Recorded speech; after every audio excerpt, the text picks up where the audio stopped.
30 years ago, Tom Hanks delivered a performance that reverberated through Hollywood. And it wasn't in a movie. On March 21, 1994, at the 66th Academy Awards, Hanks accepted the Best Actor statuette for his role in Philadelphia, a drama about a gay lawyer slowly dying of AIDS. His acceptance speech quickly went down in history as one of the most memorable and moving in Oscar history. As we gear up for the 96th Academy Awards on Sunday, here's a look back at Hanks' groundbreaking acceptance speech, 30 years later. The speech.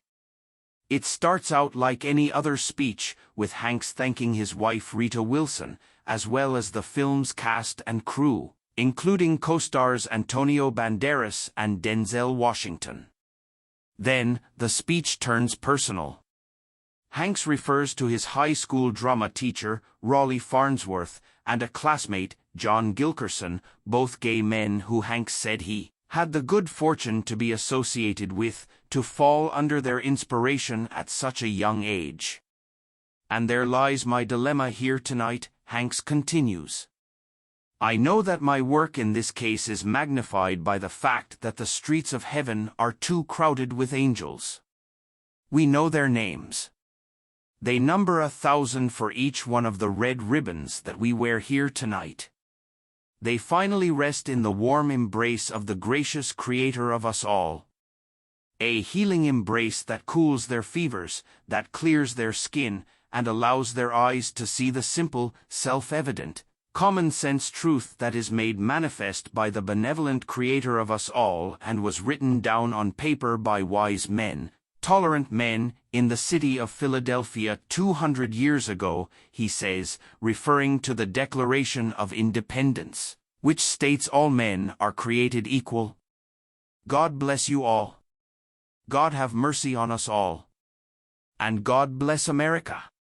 Tom Hanks winning an Oscar for Philadelphia, 66th Oscars, 1994. Video Tom Hanks winning an Oscar for Philadelphia, 66th Oscars, 1994. Hanks was speaking of the lives lost to AIDS. By 1994, it had become the leading cause of death for Americans ages 25 to 44. The fellow student he'd mentioned, Gilkerson, was an actor and puppeteer and died of AIDS in 1989.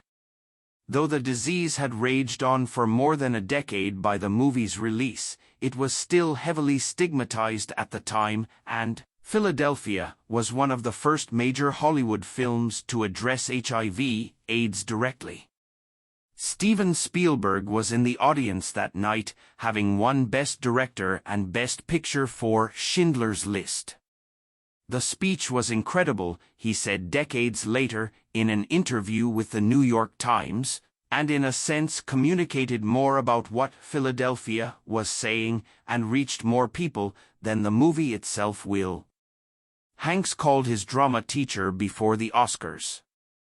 Before Hanks had even won the award, he called his high school drama teacher, Farnsworth, asking permission to mention him in the speech.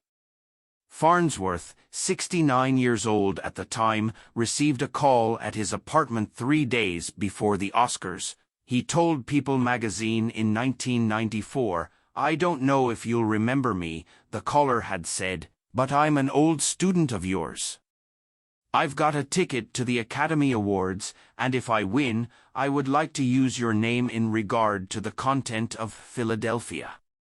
That caller was, of course, Hanks. And Farnsworth's answer? "I'd be thrilled," he said. His casting wouldn't have worked today, Hanks says.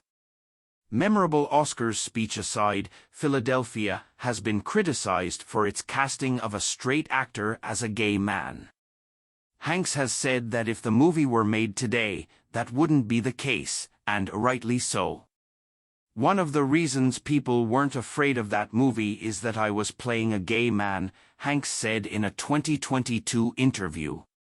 "We're beyond that now, and I don't think people would accept the inauthenticity of a straight guy playing a gay guy."